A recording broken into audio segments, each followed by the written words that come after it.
We all carry secrets, but some of them are too heavy to keep. Stay with me to explore this one together. March 15th. I'm writing this because I need to remember who I was before I became nothing. Before I learned to make myself smaller every day until I almost disappeared completely. Yesterday, Sarah told me I was pathetic while she was getting dressed to go out. Again. She said it so casually, like commenting on the weather. You're pathetic, David. Just sitting there watching TV like some loser. I nodded and asked if she wanted me to make dinner for when she got back.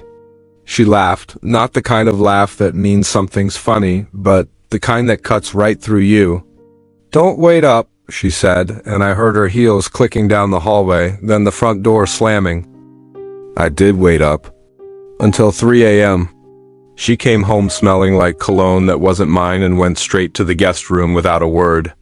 I lay there in our bed, my bed now, I guess, staring at the ceiling and wondering when I became the kind of man who says, "Thank you," when his wife calls him worthless. I'm 40 years old. I run a decent accounting firm. I own this house. I used to have opinions about things. I used to laugh without checking if it was okay first. When did I become this person? March 18th. Found her phone on the kitchen counter this morning. The screen lit up with a text from someone named Marcus. Just the preview was enough. Last night was incredible. Can't wait to see you again. My hands started shaking. Not from anger, I wish it had been anger. From this horrible, familiar feeling of my world tilting sideways. I should have confronted her. I should have screamed, thrown the phone, demanded explanations. Instead, I made coffee for both of us and left her phone exactly where I found it. She came downstairs 20 minutes later, grabbed the phone, saw my face, and knew that I knew. For a second, I thought she might apologize or at least look ashamed. Instead, she shrugged. We haven't been happy for years, David. You know that? I wanted to say that maybe I was happy or could have been happy if she'd let me be. I wanted to say that unhappiness doesn't automatically mean betrayal. I wanted to say a lot of things. Instead, I asked if she wanted eggs with her coffee. God, David. This is exactly why. She grabbed an apple and left. This is exactly why what? Why she's cheating? Why she treats me like I'm invisible? I keep replaying that moment, trying to understand what I did wrong by offering to make her breakfast. But I think that's the problem. I keep looking for what I did wrong instead of what she's doing wrong. March 22nd. My sister called today. Jenny always could read me better than anyone, even over the phone. You sound tired, she said. Just work stuff. David, you've sounded tired for about 3 years now. What's going on? I almost told her. The words were right there, crowding behind my teeth. But then I imagined explaining it all, how my wife speaks to me, how she's cheating, how I keep making excuses for her, how I've somehow convinced myself that I deserve this. I imagined the look on Jenny's face, the pity mixed with frustration. Nothing, Jean. Just busy season, you know how it is. If you say so. But David? You know you can talk to me about anything, right? After I hung up, I sat in my office for an hour thinking about how I used to be the person people came to for advice. When did I become the person who can't even admit his own problems out loud? March 25th. Sarah's getting bolder. She doesn't even try to hide the texts anymore. Yesterday, she was laughing at her phone during dinner, the first dinner we'd shared in 2 weeks. When I asked what was funny, she gave me this look like I'd asked something incredibly stupid. Just something Marcus said. You wouldn't get it. The casual cruelty of it hit me like a slap. She's not even pretending to respect me anymore. She's throwing her affair in my face and expecting me to just sit there and take it. And I am. I'm sitting here taking it. I used to think that made me the bigger person. I used to tell myself that staying calm was noble, that not fighting was mature. But there's nothing mature about letting someone destroy your self-worth piece by piece. There's nothing noble about becoming a ghost in your own life. March 28th. I dreamed about my father last night. He died 5 years ago, but in the dream he was sitting at our kitchen table, looking disappointed. Not angry, just deeply, quietly disappointed. He didn't say anything, just kept shaking his head and looking at me like he couldn't understand how I'd gotten here. I woke up feeling like I'd been punched in the stomach. Dad wasn't perfect, but he never would have let anyone treat him the way I let Sarah treat me. He taught me to stand up for myself, to have self-respect. What would he think of the man I've become? I keep trying to remember when this started. Sarah wasn't always like this? Or maybe she was, and I just didn't notice because I was so grateful that someone like her would be with someone like me. She's beautiful, charming, funny when she wants to be. Everyone always said I was lucky to have her. Maybe I believe that so completely that I never stopped to ask if she was lucky to have me too. April 2nd. Something broke in me today. Not dramatically, not like in the movies where the hero suddenly finds his voice and delivers some perfect speech. It was quieter than that. More like a thread that's been fraying for years finally snapping. Sarah was getting ready to go out again. Third time this week. She was in the bathroom putting on makeup, humming some song, and I was sitting on the bed pretending to read. She came out and asked me to zip up her dress, the red one I bought her for our anniversary last year. "Where are you going?" I asked, and my voice sounded strange even to me. "Out with friends." "Which friends?" She stopped brushing her hair and looked at me in the mirror. "What's with the questions?" I'm your husband. Is it weird that I want to know where you're going?" "Don't be paranoid, David." "It's not attractive." Paranoid. As if I'm imagining the late nights, the secret texts, the way she flinches when I touch her. As if I'm crazy for noticing that my wife is having an affair. But here's the thing that broke something in me. She said it so matter-of-factly, like my feelings were an inconvenience she shouldn't have to deal with. Like I was being unreasonable for existing in my own marriage. I didn't say anything else. She left, and I sat there for a long time thinking about that word, paranoid. She's rewriting reality, making me doubt what I can see with my own eyes. And I've been letting her. April 5th. I did something today that felt both terrifying and inevitable. I called a lawyer. Not to file for divorce, not yet, but to understand what that would look like. What I'd be entitled to, what I'd lose, how the process works. Her name is Patricia Hoffman, and she's been practicing family law for 20 years. She has kind eyes and a no-nonsense way of speaking that I found oddly comforting. "How long has this been going on?" she asked after I explained the situation. "The cheating?" "A few months that I know of." "No, Mr. Coleman. The emotional abuse." I stared at her. What? "Your wife belittles you, isolates you from decision-making in your own marriage, manipulates you into questioning your own perceptions, and has systematically eroded your self-worth. That's emotional abuse." I've never heard anyone say it out loud before. I've never even thought the word abuse in connection with my marriage. Abuse happens to other people, people who get hit, people in obviously terrible situations. Not to middle-aged accountants who make good money and live in nice houses. But as Patricia talked, something clicked into place. A constant criticism disguised as jokes.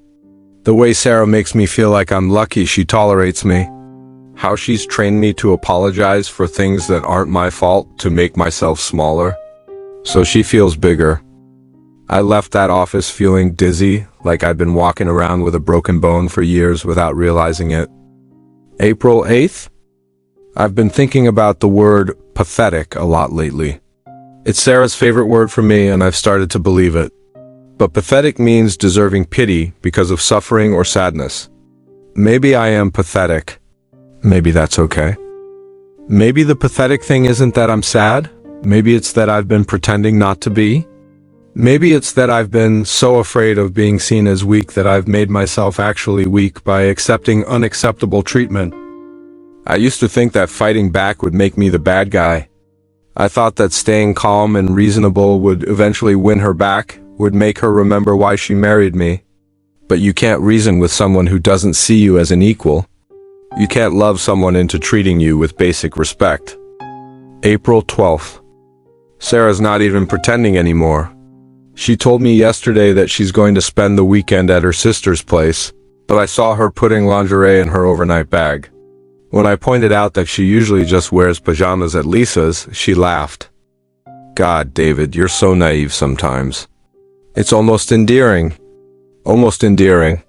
Like I'm a puppy that's learned a cute trick. I didn't argue. I didn't point out the obvious lie.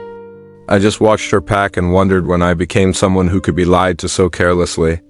When did I become someone whose feelings matter so little that she doesn't even bother with believable lies anymore? But here's what's different. I'm not crying about it. I'm not making excuses for her in my head. I'm just, bone deep tired of being married to someone who sees me as an obstacle to her happiness instead of a partner in it. April 5th, 10th. I keep thinking about something Patricia said. You can't control how she treats you, but you can control how much access she has to you. Access. I never thought about it that way before, but it makes sense. Every time I engage with her cruelty, every time I respond to her insults with kindness, every time I pretend her lies are truth, I'm giving her access to hurt me. I'm volunteering for my own destruction. What would happen if I stopped volunteering? April 18th. I did something small but significant today. Sarah made one of her casual cutting comments, something about how I never do anything interesting. And instead of apologizing or trying to defend myself, I just looked at her and said, okay. Just okay. No explanation, no justification, no attempt to change her mind. Just acknowledgement that she said something, and then I went back to reading my book. She seemed confused by the lack of response. She tried again, saying something about how boring I am, and I gave her the same flat, okay. After the third attempt to get a rise out of me, she left the room. It felt strange, not taking the bait. Like I'd been playing a game by someone else's rules for so long that I forgot I could just stop playing. April 22nd. Jenny called again today, and this time I told her. Not everything, not yet, but enough. I told her that Sarah and I are having problems, that there's been infidelity, that I'm thinking about divorce. Oh, David, she said, and her voice was so gentle it almost broke me. How long has this been going on? Longer than I want to admit. Why didn't you tell me sooner? I thought about that. Why didn't I? Pride, maybe. Or shame. The embarrassment of admitting that I've been living like this, accepting this, for so long. I kept thinking I could fix it, I said finally. I kept thinking if I just tried harder, if I was better somehow. David, listen to me. You cannot love someone into treating you well. You cannot be good enough to earn basic respect from someone who doesn't want to give it. It's funny how hearing the same things I've been telling myself sounds different when someone else says them. More real somehow. More true? April 25th. Sarah came home drunk last night at 2 a.m., stumbling and giggling like a teenager. She woke me up trying to get undressed, and when I asked if she was okay, she looked at me like she'd forgotten I existed. Oh, you're still here, she said, like I was a piece of furniture she'd expected someone to move. In the past, I would have helped her get ready for bed, made sure she had water, maybe even held her hair if she got sick. Last night, I rolled over and went back to sleep. When I woke up this morning, she was passed out on the couch in her dress, makeup smeared, looking nothing like the polished woman who'd left the house 12 hours earlier. I made coffee for myself, just myself, and went to work. I didn't wake her up, didn't leave a note, didn't check if she needed anything. For the first time in years, her problems were not automatically my problems. It felt like freedom. April 28th. I've been thinking about the difference between being alone and being lonely. I've been lonely for years, even with Sarah in the house, even sleeping in the same bed. There's nothing lonelier than being with someone who makes you feel like you don't matter. But being alone? That's different. Being alone means I can think my own thoughts without someone telling me they're stupid. I can watch what I want on TV without commentary about my terrible taste. I can exist without constantly checking to see if it's acceptable. I'm starting to remember who I am when I'm not trying to be what she wants me to be. May 1st. Today marks 2 weeks since I've tried to engage with Sarah's cruelty. 2 weeks since I've apologized for things that aren't my fault or tried to convince her to treat me better. The change in the house is noticeable. She's getting more aggressive, like she can sense that her usual tactics aren't working. Yesterday, she called me pathetic 3 times in one conversation, and when I didn't react, she actually seemed flustered. She's used to me taking the bait, used to me scrambling to prove her wrong. Without my participation, her cruelty just hangs in the air, naked and ugly. I think she's starting to realize that her power over me was something I was giving her, not something she was taking. And now I'm not giving it anymore. May 5th, I saw Patricia again today to discuss next steps. She asked how I'm feeling about the possibility of divorce, and I realized the answer surprised me. Relieved, I said. Terrified, but relieved. That's normal. What are you terrified of? Starting over at 40, being alone. The logistics of dividing a life. What people will think. Whether I'm making a mistake. But underneath all of that fear is something I haven't felt in years. Hope. Hope that I could wake up in the morning without immediately wondering what mood she'd be in. Hope that I could have a conversation without walking on eggshells. Hope that I could remember what it feels like to be with someone who actually likes me. I keep waiting to feel sadder about it, I told Patricia. Shouldn't I be sadder about my marriage ending? You've been grieving this marriage for years, she said. The sadness isn't gone, it's just not about losing her anymore. Now it's about all the time you lost not being yourself. May 8th, Sarah tried a different approach today.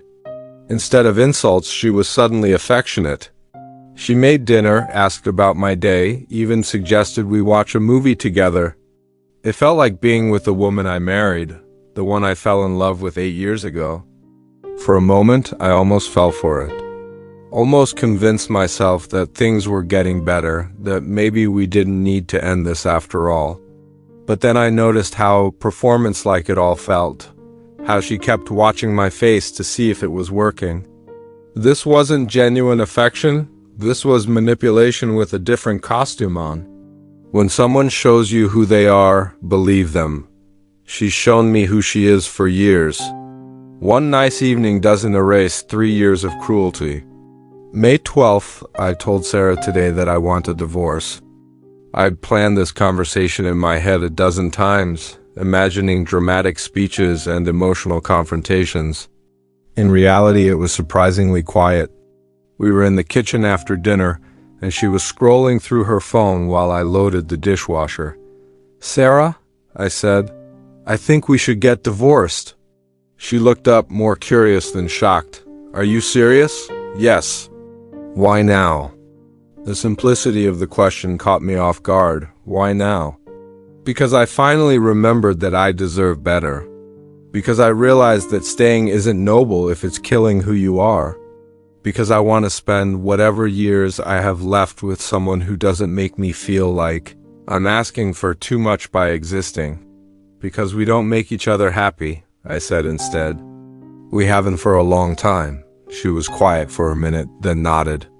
I guess you're right. No tears, no begging, no promises to change. Just acknowledgement. It told me everything I needed to know about how she really feels about losing me. May 15th, the paperwork has been filed. Sarah's staying in the house until we can sell it, but she's moving into the guest room permanently. We're splitting everything down the middle, which seems fair enough. Neither of us is fighting for custody since we don't have kids, something I used to see as a failure, but now see as a mercy. It's strange how civil everything is. We're like polite roommates dividing up belongings. She wants the good dishes. I want the books. She wants the bedroom furniture. I want the desk. We're dismantling 8 years of marriage with the emotional investment of people sorting through a garage sale. Maybe that's what hurts the most, not that it's ending, but that it's ending with such indifference. There should be more weight to the death of a marriage, more ceremony. Instead, it's just paperwork and logistics. May 18th. I found an apartment today. Nothing fancy, a one-bedroom place about 10 minutes from my office. It has good light and a small balcony where I can put a plant or two.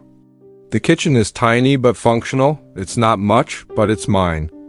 When I signed the lease, the landlord, a woman about my age named Carol, smiled and said, "Starting fresh?"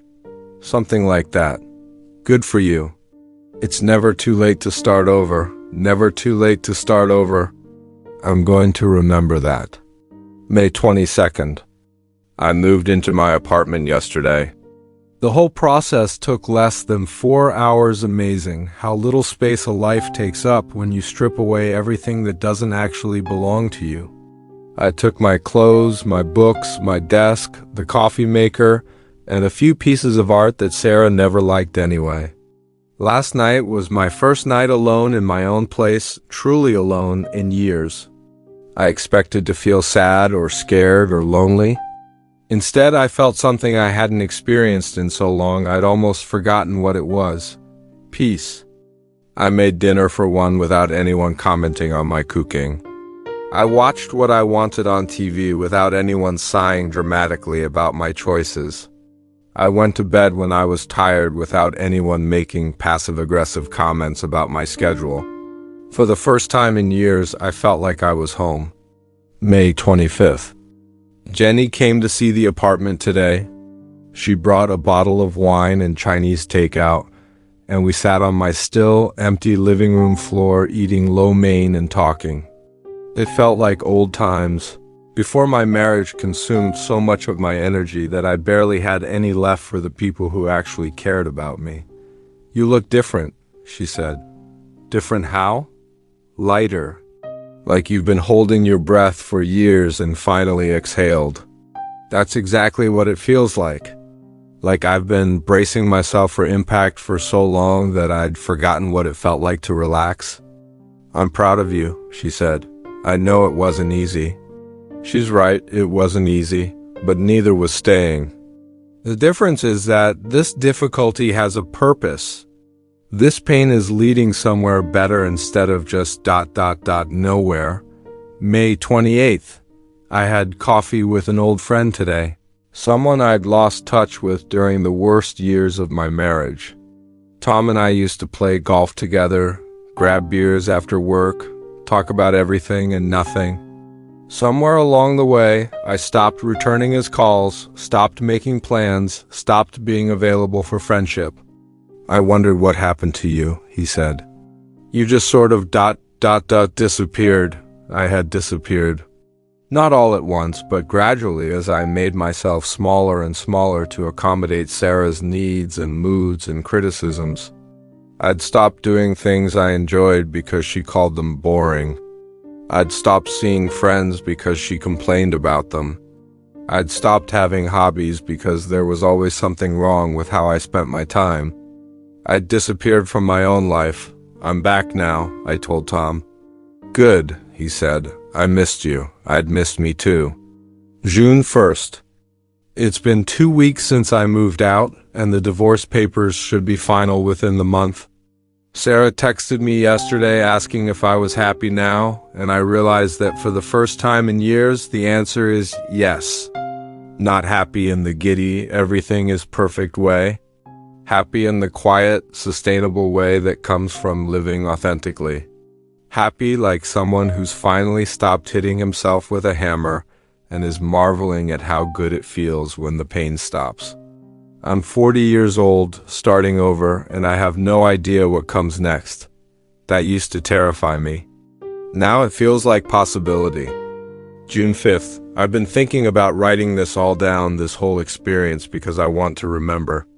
Not the details of who said what when, but the bigger truth that it's possible to lose yourself so gradually that you don't even notice it's happening.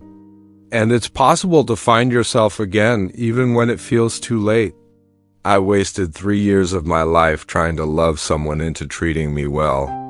I spent 3 years believing that if I just tried harder, if I was better somehow, if I made myself more convenient and less demanding, she would remember why she married me.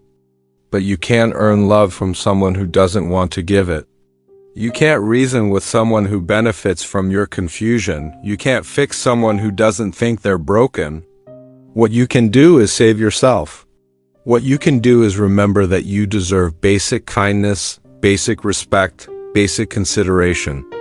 What you can do is stop volunteering for your own destruction. June 8th. Today I bought a plant for my balcony. Nothing dramatic, just a small tomato plant that might actually produce something if I take care of it. It felt symbolic somehow, this act of faith in the future, this belief that I'll be here long enough to see it grow. The woman at the garden center was chatty and friendly, and we talked about soil and sunlight and the best way to support young plants as they grow. When I mentioned that I was new to gardening, she smiled. The best time to plant a tree is 20 years ago, she said. The second best time is now. I think that applies to more than just gardening. The best time to save yourself might have been years ago, before things got so bad, before you lost so much of who you were. But the second best time is now. Right now, wherever you are, however long you've been stuck, it's never too late to start over. It's never too late to remember who you are when you're not busy being what someone else wants you to be. I'm 40 years old, divorced, starting from scratch, and for the first time in years, I can't wait to see what happens next. The weight of silence is finally lifting, and I can breathe again.